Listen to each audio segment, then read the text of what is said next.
And what I thought we'd start with here is a little bit, let me share my screen.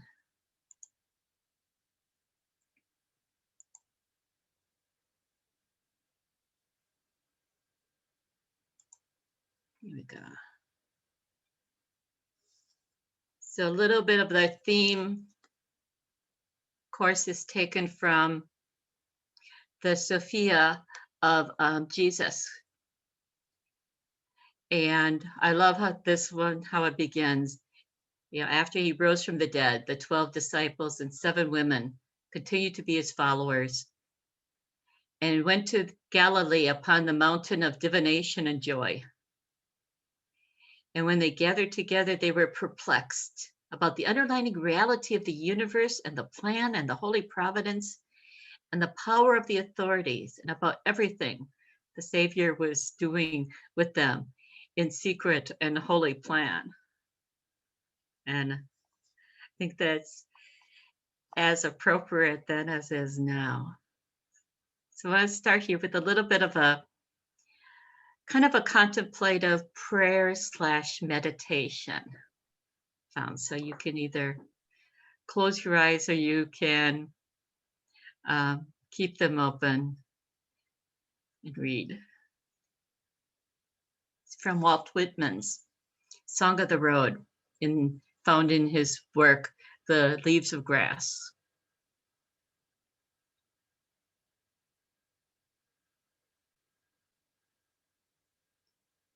From this hour, I ordain myself loosed of limits and imaginary lines, going where I list, my own master, total and absolute, listening to others, considering well what is said, pausing, searching, contemplating, gently but undeniable will, divesting myself of the holds that would hold me.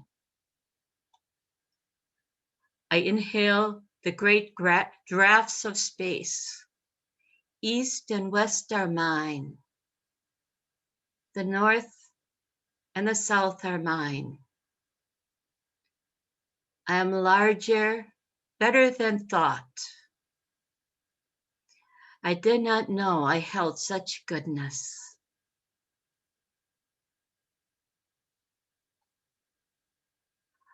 All seems beautiful to me. I can repeat over to men and women, you have done such good to me. I would do the same to you. I will recruit myself in you as I go. I will scatter myself among men and women as I go. I will toss a new gladness and roughness among them. Whoever denies me, it shall not trouble me. Whoever accepts me, he or she shall be blessed and shall bless me. And now, if 1,000 perfect men were to appear, it would not amaze me.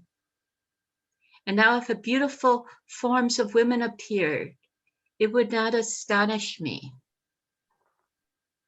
Now I see the secret in the making of the best persons. It is to grow in the open air and eat and sleep with the earth. Here is such a great deal has room. Such deed seizes upon the heart of the whole race of men. Its fusion of strength and will overwhelms law and mocks all authority and all argument against it.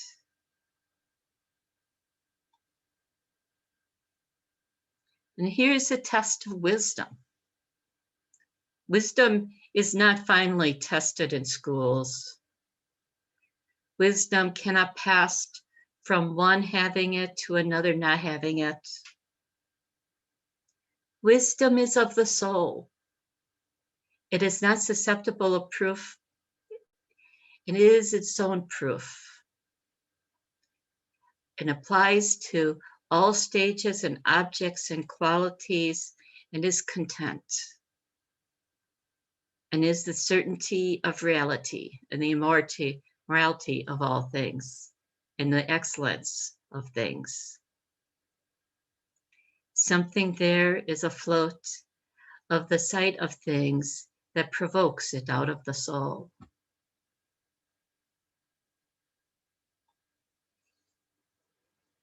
Now, I re-examine philosophies and religions. They may prove well in lecture rooms, yet not prove at all under the spacious clouds and along the landscape and flowing currents.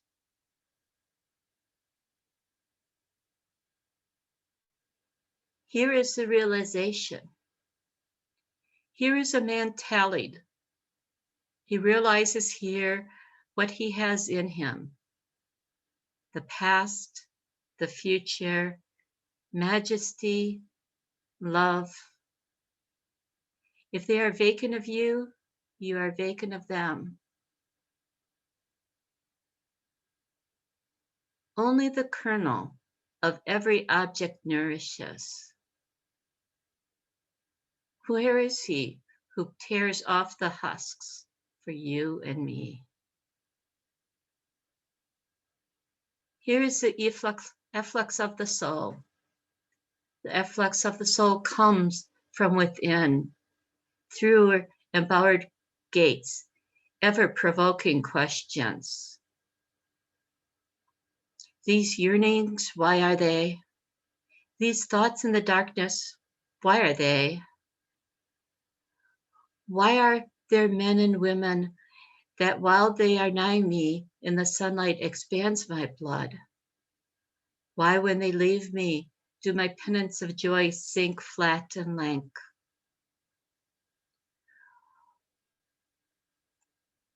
Why are there trees I never walk under, but that large and modious thoughts descend upon me?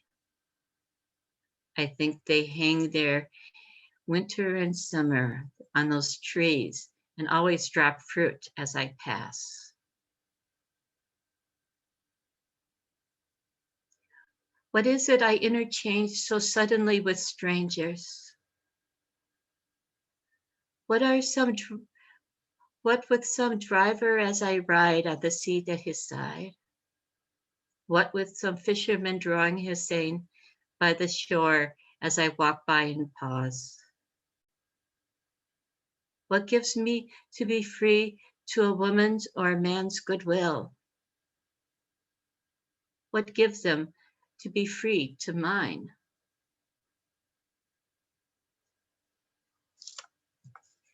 The influx of the soul is happiness. Here is happiness. I think it pervades the open air, waiting at all times. And now it flows unto us, and we are rightly charged. Here rises a fluid and attaching character. The fluid and attaching character is the freshness and the sweetness of man and woman. The herbs of the morning sprout no fresher or sweeter every day out of the roots themselves, and sprouts fresh and sweet and continually out of itself. Toward the fluid and attaching character exudes the sweat of love of old and young. And while it falls distilled with charm that mocks beauty and attainment, toward it heaves the shuddering longing ache of contact.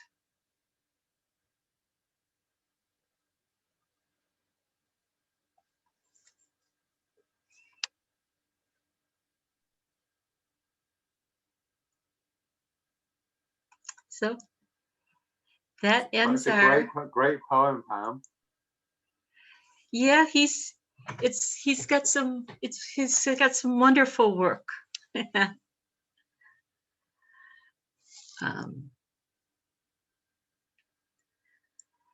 I was first kind of introduced to the spiritual side of it years and years ago, 30 some years ago now, when I was with a pagan group, and one of our members just loved his poem, I Sing the Body Electric, which is very Gnostic and Manichaean too. Well, he was also connected to that whole group of New England transcendentalists, wasn't he? People like Thoreau and people like that, and and there's quite a Gnostic feel to their kind of placing personal experience right at the heart of the spiritual journey, kind of saying, like this poem, don't accept things just because they're from a tradition.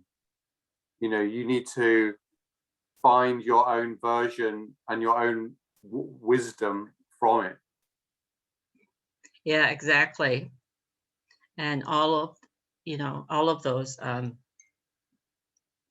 There was one of the older, when the original publication of Gnosis was out, there was a wonderful excerpt they did on the transcendentalists.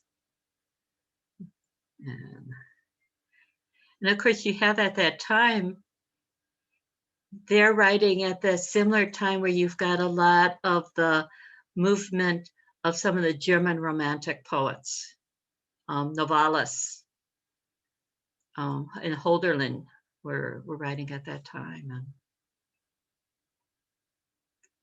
that was a beautiful point.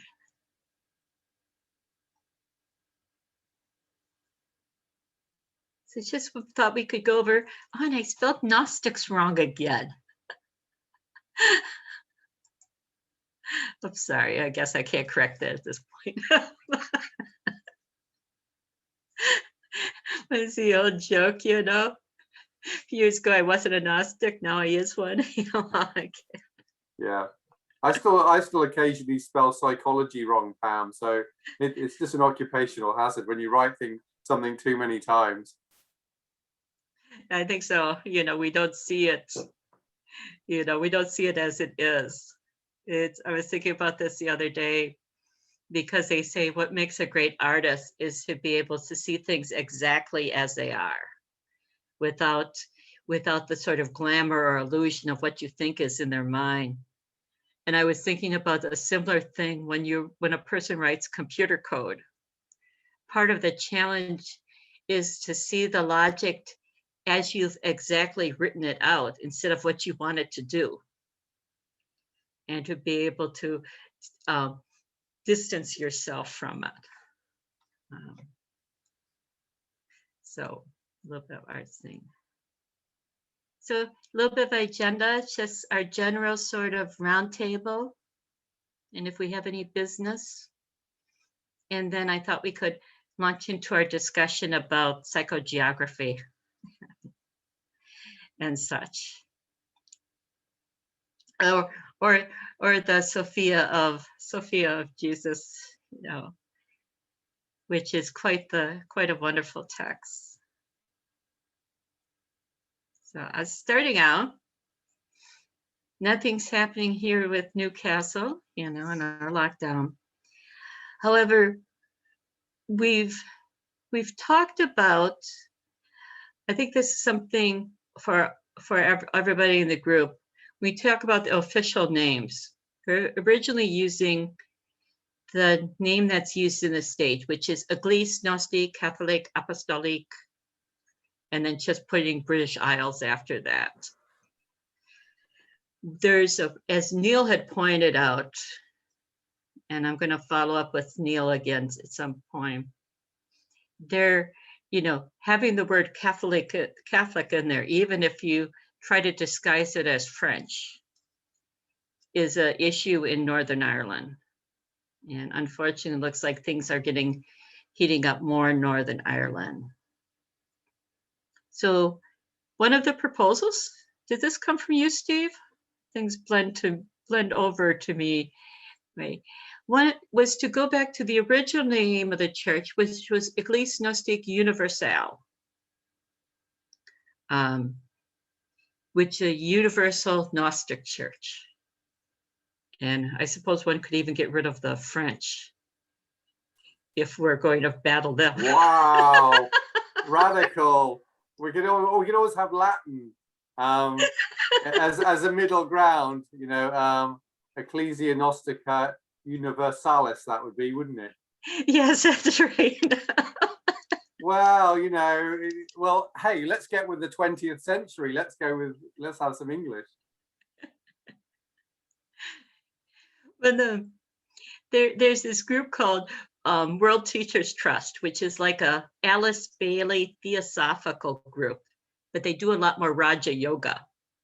But their founder, Master CVV, had said that, you know, in the 20th century, hey, it's the 20th century, the mantras and everything should start moving into English. You know, because he found it was going to be more of a universal language, as he's writing this about, you know, 1920. So they actually will translate some of their mantras into English. Yeah, I've got mixed feelings about that. I don't know what you think, Dinah, but you know, the thing that's, you know, things like Hebrew and Sanskrit have a richness to them that it is like so embedded in the culture of its origin that it's almost like the language itself is the culture and is the transmitter of the culture. And so to entirely get rid of any language that isn't English is quite Eurocentric, isn't it? It is. Yeah, I have mixed too, because Sanskrit had as far as a spiritual language, it has such a variety. There's so many concepts that we don't really have in English that, you know, that just kind of gets distilled out, you know.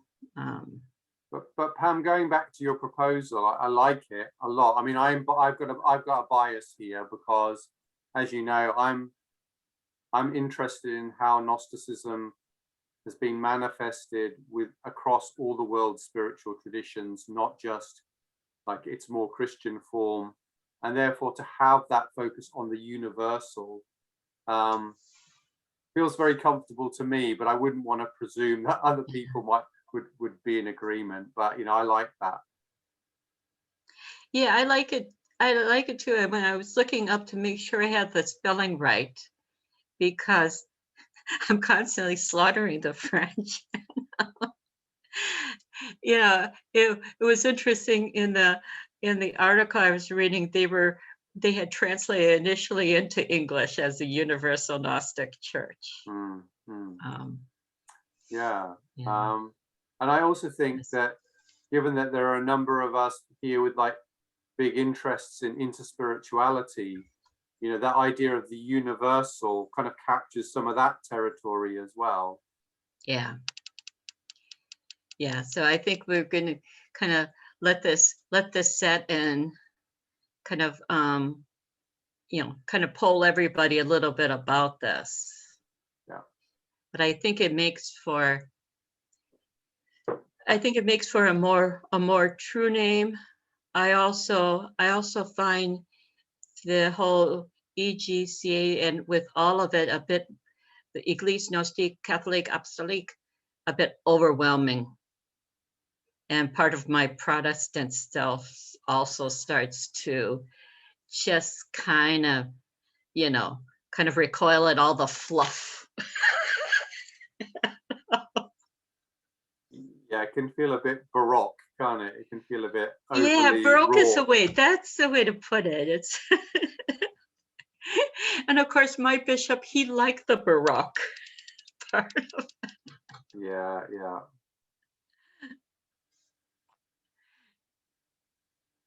So, that's kind of what I have. I don't have any updates or any new progress to be made and on websites or the other. And where are we at with the current rules on lockdown? I haven't even been following it. I know we've got shops opening, but have they opened up religious centers or just with the distancing? I know I'm on the email list for a Unitarian chapel in Devon, and I know that they are opening up for face-to-face services in May, at the beginning of May. So I don't know what form it's going to take, whether they'll allow singing, and I'm sure we'll all be wearing masks, those people in attendance, but yeah, so something's happening collectively. Okay, great. Do you have anything you want to share from the OHS perspective? No, not really. I think it's just going to be. I think that will just be there for people alongside everything else, Pam. And for some people, it might be the thing that connects for them. But I think it's just still a work in progress. Yeah. I mean, I haven't felt the need to add anything to that first that draft document, but also, I am aware that there's some sort of overlap between the work of the OHS and also the Open Monastery. So we're exploring similar territory in a slightly different way, and so that's kind of going on as well. And I'm really enjoying going to the Open Monastery meetings on a Sunday morning, so that's good. Very good. Good. Okay, then. I think for other business, it's just as I mentioned earlier, our next meeting will be on the 5th of May, and we'll focus on kind of on the nexus of Buddhism and Gnosticism. It'll be led by Warren, which will be exciting for all. That I've been reading a bit about Manichaeanism and Maitreya, the Maitreya tradition in Buddhism this past week too. So I'm looking forward to it all. Okay.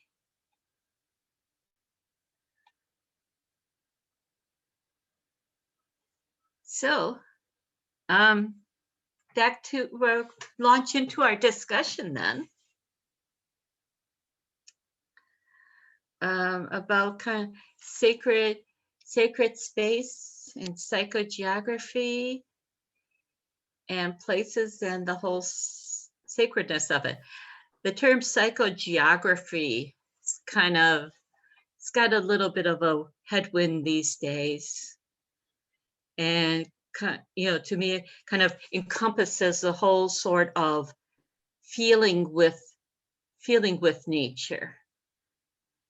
And I've been at talks where people have done things like actually using both nature as a launching point for, both contemplation and kind of and also surrealistic explorations, spiritualists sort of progressing in time, and all of these sorts of wonderful things. Yeah, I think what is interesting, I kind of I've got my good friend Julian, Pam. He teaches people psychogeography, and they tend to do a lot in cities. So I think the term psychogeography became really popular with the surrealists in kind of the early 20th century, especially in France. And there was this idea of kind of wandering around and letting stuff kind of hit you, rather than pilgrimage. And this is an interesting kind of conversation.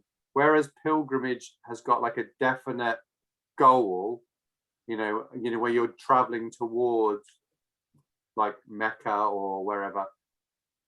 Psychogeography is a more kind of rambling, kind of open-minded encounter with landscape that might be kind of interesting and provoke sort of new thinking, which is, I think, is an interesting way of approaching things. That's interesting. I never thought about those two being, kind of diametrically opposed to each other like they are. They're both ways of exploring the spirituality of nature. But yeah, they're different perspectives. Yeah, it's like a different, whereas psychogeography is more like a Quaker meeting, it's like lots of space, whereas a pilgrimage is more like a liturgy where you're heading toward an endpoint. Yeah, but with potentially quite similar goals, because you're trying to encounter spirit through it.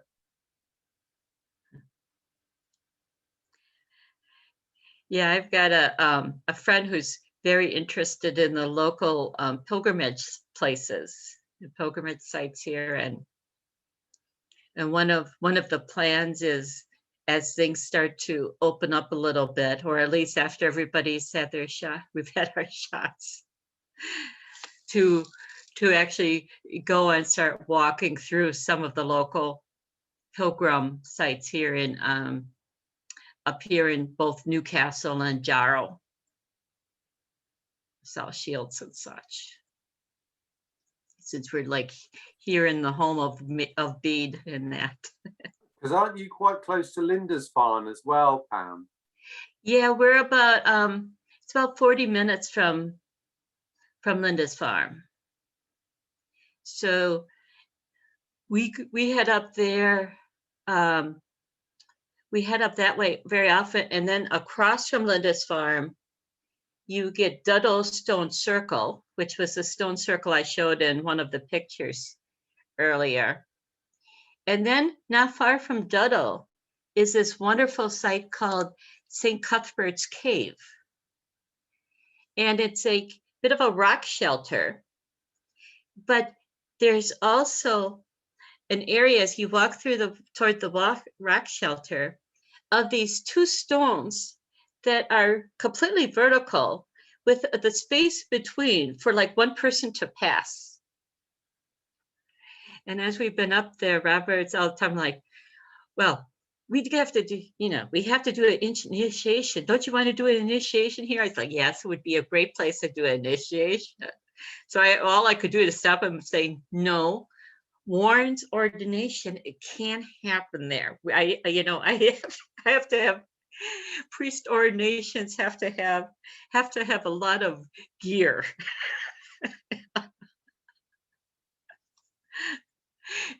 Maybe first minor orders, but you got to gear it up for priests. Sounds like a good location though, and as you say, passing through the eye of a needle.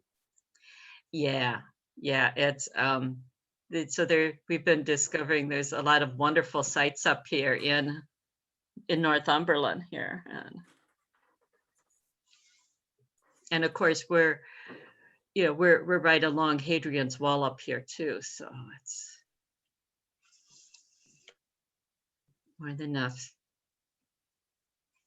So I go to just kind of a little bit of sharing of one of the things I've been thinking of. This is the view outside my window. As I'm sitting here at my desk, this is what I see.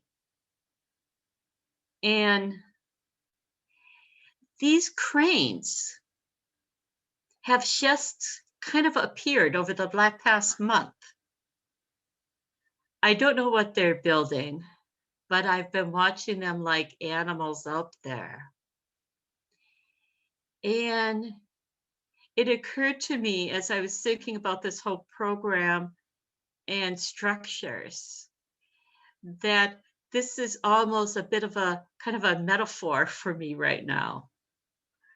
That I feel like things are in process, things are being things are being created, things are kind of working and structured, and I can't see what the end product is doing, is going to be, but I know that things are happening.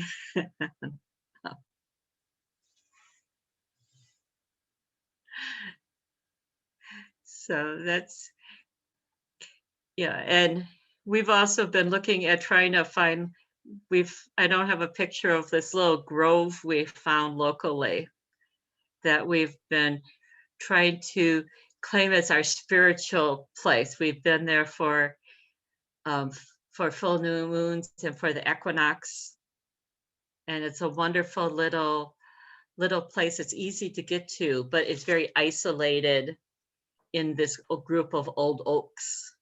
Wow.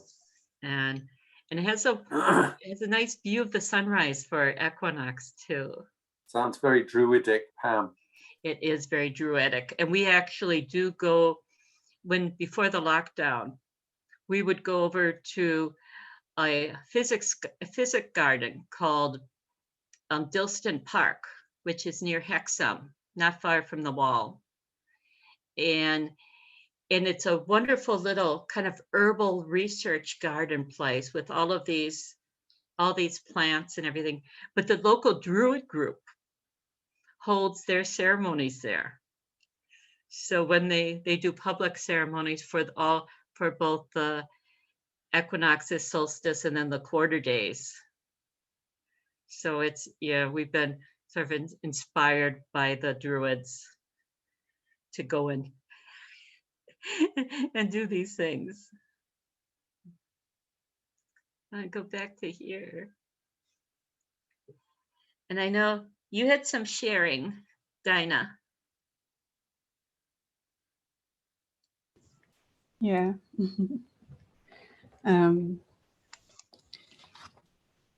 I did the homework that you suggested, Pam, on the can't say the word, divisionation of joy.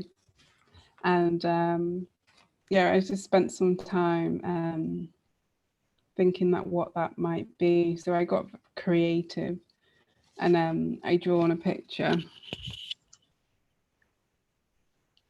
I don't know if you can. That's see. great. Yeah, isn't it? It's lovely.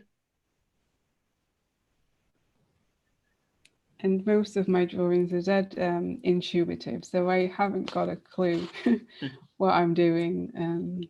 But with this one, I definitely didn't have a clue. I just trusted.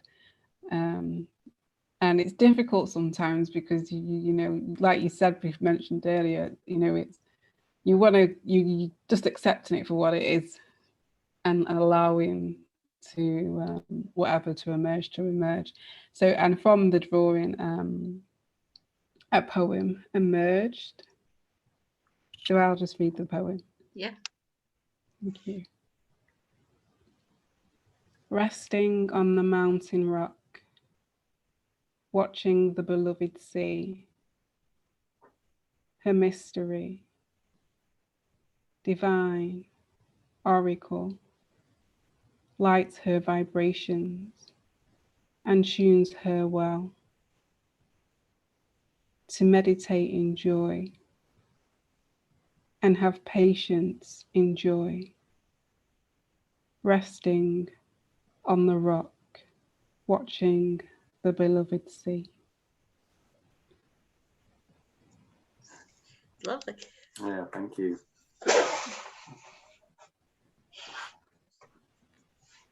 It's wonderful. Thank you. It's a beautiful thing. Dinah, can I see your picture again? Can you hold it up again to the... Yeah. I'll send you a copy. Yeah, thank you. No, it kind of, it says a lot of things to me. It reminds me, the shape of it is like the Madonna and Child. So it's almost like Mary's the big bit and Jesus is the bit on the side. Mm-hmm. But it also looks like, it kind of looks like waves. And it also reminds me just the hook of it almost reminds me of Horus, you know, the hook of the beak. and the sun behind it, which is kind of, Uh-huh. there's a connection between Horus and Jesus. So yeah, no, it's really interesting. Thank you. Yeah. And as you're talking about it, I'm thinking about like the whole mount and seeing, you know, the different terraces as you go up. And yeah, it really helps me to return back to source. I don't know, like just to trust that, you know, like God is with me. Yeah. And I think also kind of going back to our earlier conversation about being able to find gnosis in just like regular churches or in the landscape or through art, you know, and I think it's because Gnosticism especially can be such a gigantic, confusing gobbledygook of ideas, a bit like Walt Whitman, going back to that core personal experience of actually what opens me up to spirit and to the divine, so that I can receive, you know, that's the important question, I think. yeah, I think so too. I think so many times there's this, I listened to this wonderful lecture by this, he's actually he's new convert to Greek Orthodox, but his background, he actually he lectures in law at some university in the Netherlands, and is a Plato scholar and a scholar of Henri Corbin and all this stuff. But I'm going to share, as soon as they post it in a public area, I'm going to share the video from it, because one of the early things he talks about is the difference between seeing something as a mystery versus seeing something as a problem to be solved. And his point was, too often when we approach spirituality, we approach it like a problem to be solved and something that we've got to understand with our rational mind. But that there is a certain liberation in kind of giving yourself over to the idea of a mystery.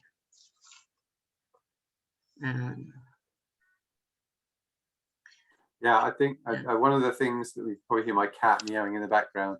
I think one of the big differences that they pulled out, Pam, between Western Christianity and Eastern Christianity is that because Eastern Christianity basically had Thomas Aquinas, and Thomas Aquinas was an absolute pain in the ass for explaining everything, and just wanted everything to be really understandable.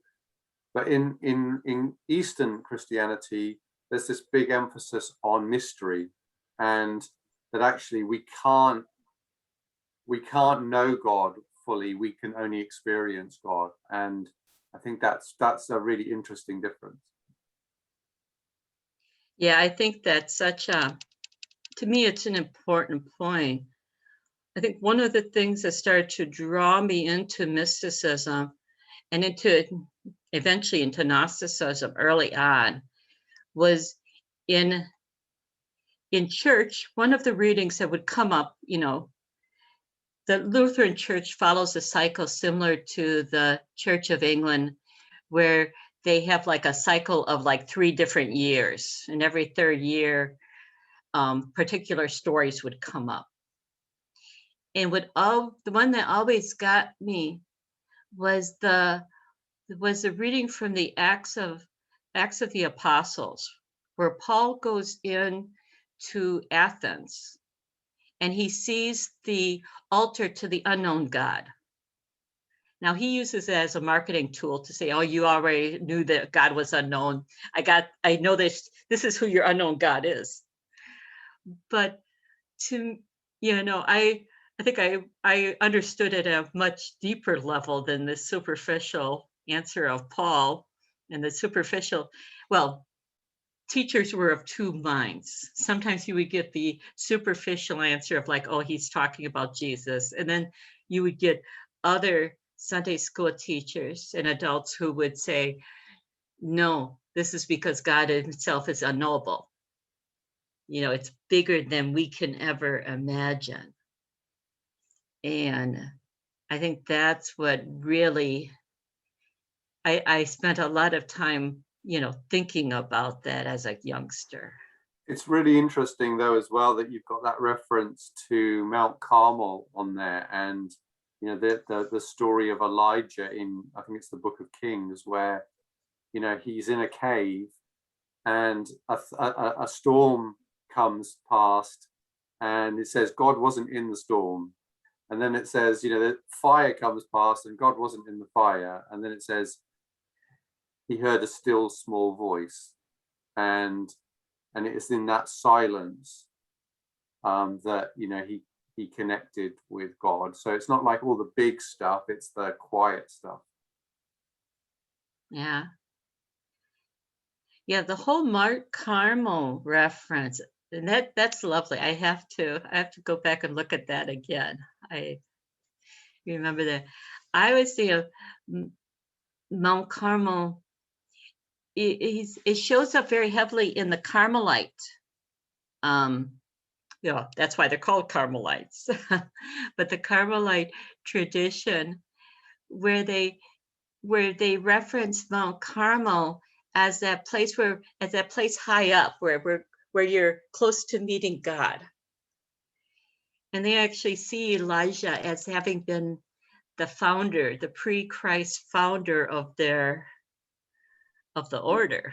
Yeah, and they actually call their monasteries, I think, Carmels. They kind of say, you know, but also you have, you know, the two giants of Carmelite spirituality, you know, Teresa of Avila and St. John of the Cross, who are just like mind-blowing, you know, in terms of that mystery of God thing, and, you know, the darkness of God, so that, you know, when we can't see God, God is there, you know, that sort of stuff. And it's amazing. Yeah. And I think of like the diagram of, you know, St. John of the Cross in the ascent to Mount Carmel, where he actually produces a map of the different gradients of going up this, of going up Mount Carmel, and, you know, to reach that oneness. And I know in the writings of, well, she's become a saint in recent, I think in 2016, Saint Elizabeth of the Trinity, who was a Carmelite. She was a contemporary, I think she was even in the same monastery as Saint Teresa of the Little Flowers, Saint Teresa of Lisieux. And they both died young, and they were in the same place. But Saint Teresa of Saint Elizabeth of the Trinity talks often about going to Carmel, going to Mount Carmel as individuals and as collectively, into having a place where you can have this experience.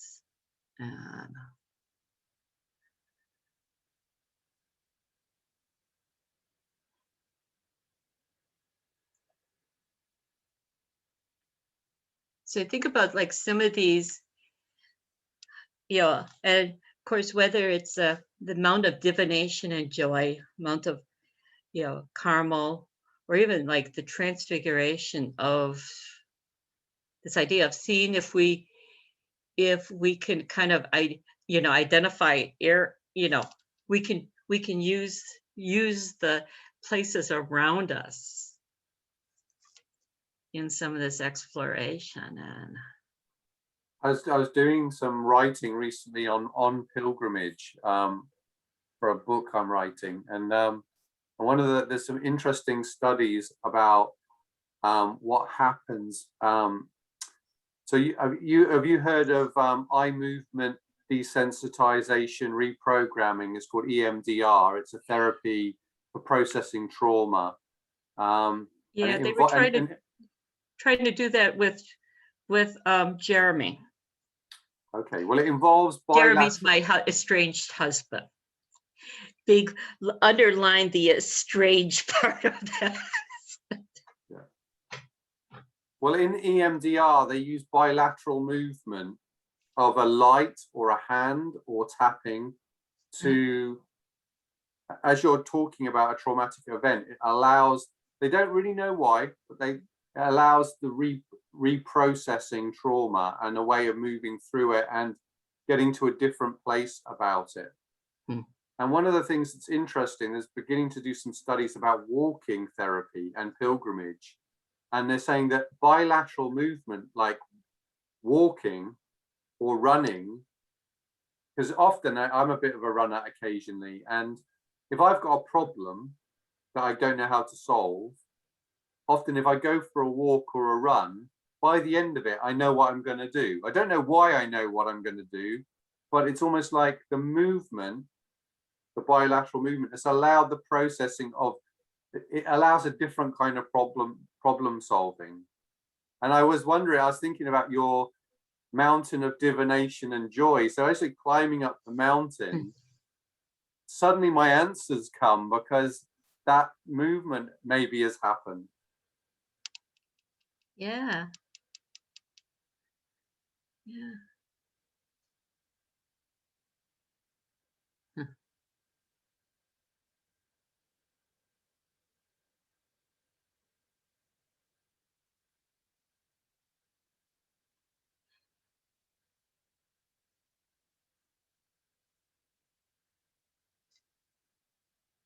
So Pam, what's the cave in the Acts of John? I don't know that one. In the Acts of John, this goes back, I think it's mentioned very quickly, but in the Acts of John, when John goes up to, during the crucifixion, John goes up to this mountain, and in the mountain, he goes into a cave where he somehow can, so he's hidden away from everything in this cave in the mountain, but he can still see a bit of what's happening with the crucifixion down below. And when he's there, Jesus appears to him. And, and John, meanwhile, still looking and seeing three bodies on the cross. He's got Jesus right next to him. And Jesus explains this whole idea of the cross of glory. That he said that what you see me, here I am. I might look like I'm down there, but I'm not down there. I might look like I'm not there, but I am there. And he explains this idea, he basically explains an idea that of the whole spiritual essence of the self, and that whether or not the crucifixion, it's not really just a glamour, but it's more than that. And it's an attempt to really explain the mystery, but also this sort of separating out this sort of pain and morbidity of the crucifixion, but still giving it meaning. And it's part of one of those things we read for Easter, but it's a rather docetic take on the crucifixion. And during that parts of the Acts of John talks about during trying to see that him and the disciples were always trying to see if Jesus was truly physical or was he purely spiritual. So they would try to, walk behind him to see if he's actually leaving footprints in the sand, making sure he's really ingesting the food. and just in general following him around to see is he truly spirit or is he truly man?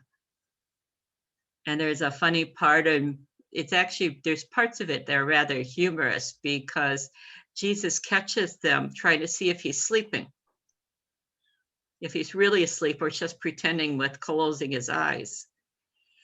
And he gets John to confess that, well, yes, we're trying to see if you're really, if you're really, really matter, really physical, or are you just spiritual? And Jesus reaches over, he says, well, if I was just spiritual, could I do this? And gives his beard a big yank. And John goes on about how that hurt for several days.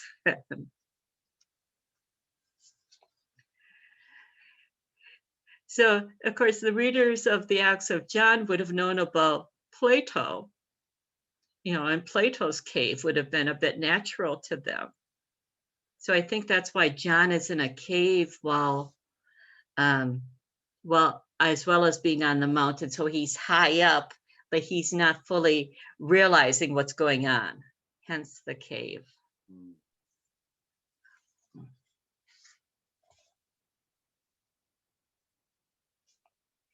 And then I put of course, the Sea of Galilee. Then I put the voyage of St. Brendan there because I think that there's some Gnostic tidbits that can be drawn from that at some point.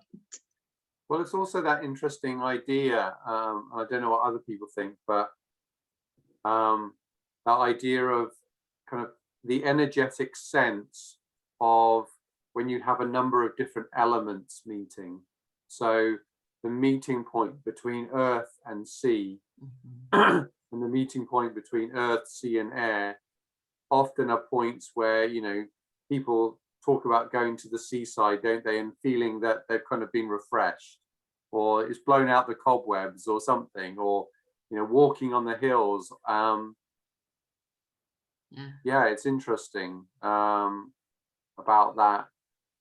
And in Celtic, in a lot of the Celtic spirituality, it's these liminal places, the places like where the marshy places, the places where land and water meet, where the mountains where sky and land meet, and that's kind of where the magic happens. Somebody enters a forest grove and suddenly they realize that there's someplace else. I think also that idea of taking to the sea is they talked about that St. Anthony, when he went into the desert in the 4th century to start monasticism, for the Celts and the Celtic monastics, the sea was the equivalent of the desert. So it was almost like it was the place that you went to meet God, and to meet you and to confront your demons. So it was like a place where everything got stripped back. Yeah. It it's nothing I would want to try myself, but it makes for an interesting imaginary journey. Well, there's all that stuff about the monks and the nuns would stand naked in the water up to their necks and say the Psalms, because it was like and you could, there's all this like new research about cold water swimming being really good for your brain. Loads of my friends down here by the sea are into it, and so maybe there's something, and actually there is some really good psychological research about the effect on cold water immersion on lowering emotion. So one of the things that they've studied is the dive reflex in dolphins and humans, that when you immerse your face in cold water or put a cold compress on your head, almost immediately it lowers your breathing rate and your experience of emotion. So it might be that those early monks and nuns were onto something, getting into their Speedos and hitting the sea.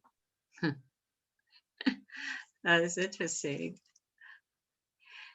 Yeah, a friend of mine talks about that, and he's proposed that maybe what like St. Cuthbert, when they're standing in the cold water all night too, and then standing in the North Sea all the cold night, that they're actually working on some of their chi and other energy processes to keep themselves warm, and it's kind of as a way of testing themselves. And some of the Celtic stuff, they talk about them, that they know that they're okay because God is willing. Well, maybe there's a bit more of a spiritual exercise going, physical exercise / spiritual going on, during that time.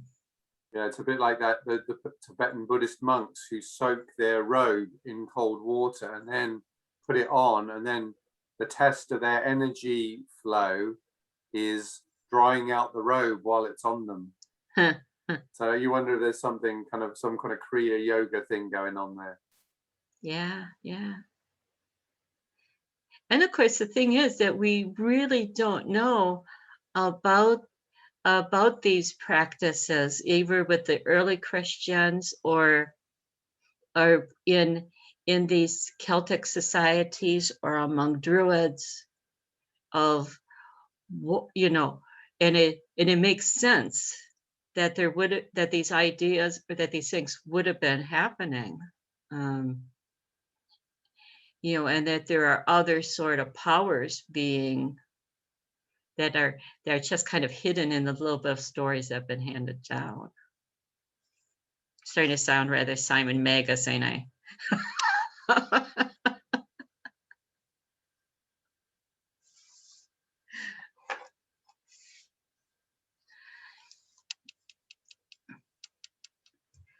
So one other thing, kind of going back to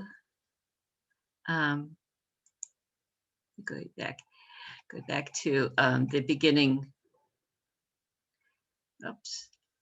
The beginning Bible verse I want to point out around here is that one other point here is that when I love one of the reasons I love this the scripture too, is because as elsewhere in the Gnostic scriptures, we see references to the 7 and the 12, to the 7 male disciples, and I mean the 12 male disciples and the 7 women disciples. And in the Apocrypha of James, he actually starts naming I'm not sure who this is. We'll see.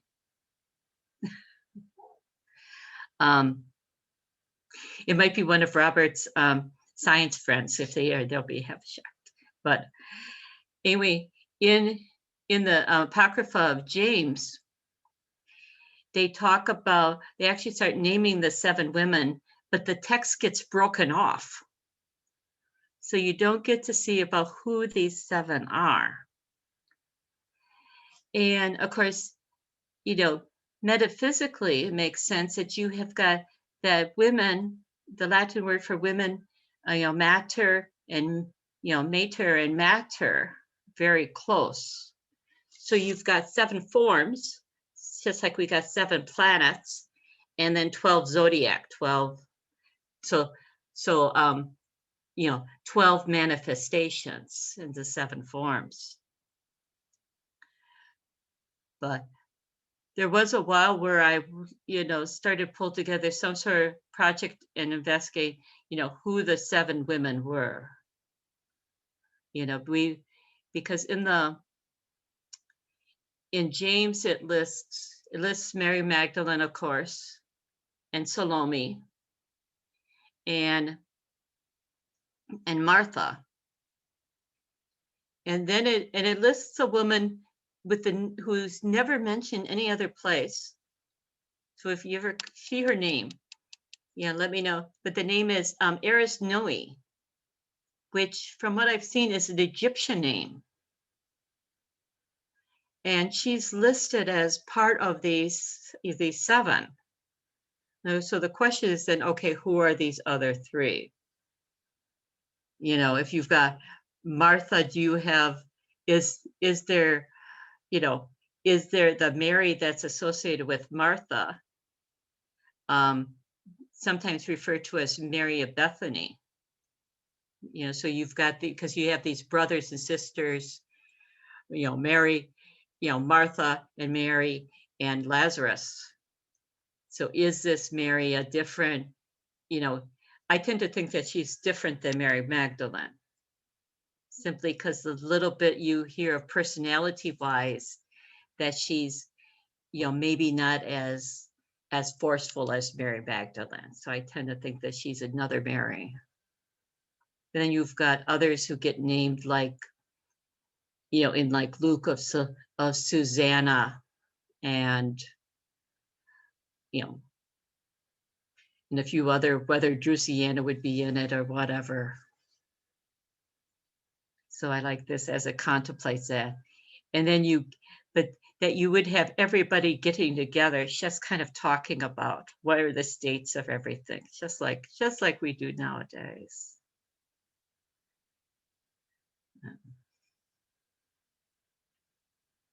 So does anyone else have anything about the insights about this, or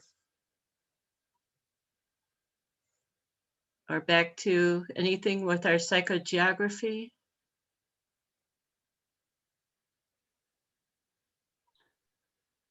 He gives a bit of a cosmology later on in the scripture that I've been playing with, but I don't have anything to share. I suppose it's you know, thinking about the disciples being perplexed, Pam. I'm glad that they're perplexed, because we can be perplexed, you know, and not know what's going on. But I think it kind of, when it goes back to our conversation about dualism, doesn't it? You know, about how do we relate to our physical selves and the physical world and the spiritual richness of the physical world. And I suppose it's like these provoke interesting questions that we might not have the complete answer to. Yeah. Yeah, so I think we can be perplexed. That's what I'm saying. It's good, and it's okay to be perplexed.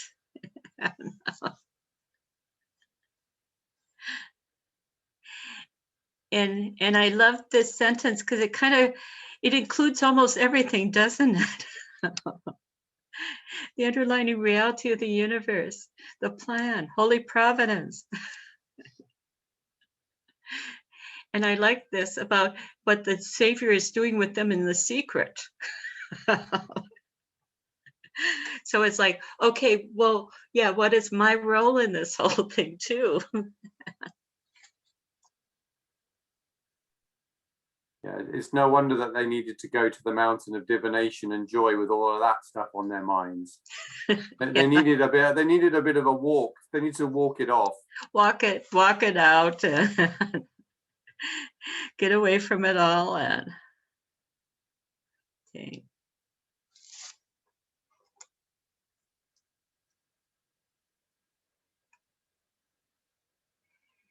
So think about the whole psychogeography. For anything else, I've got a little prayer, something to close with here. Let's scroll back through.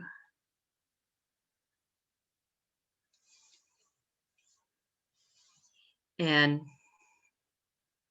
this is one I've started to,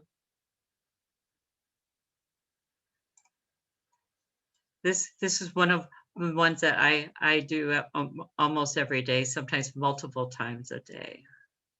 And I think because of its reference to space, I thought would be appropriate.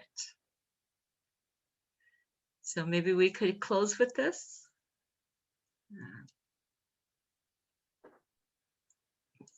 We can all say this together.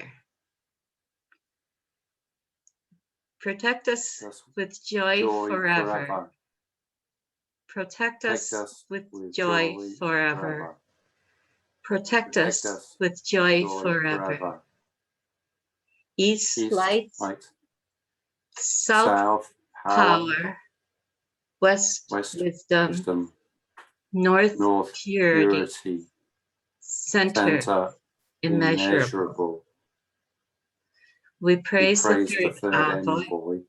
We praise the diamond column of glory. We praise Jesus the splendor. We praise the Virgin of Light. We praise Raphael, Michael, Gabriel, Uriel, and all the angels. Protect us with joy forever. Okay, thank you. Why do we need protection? Thank you.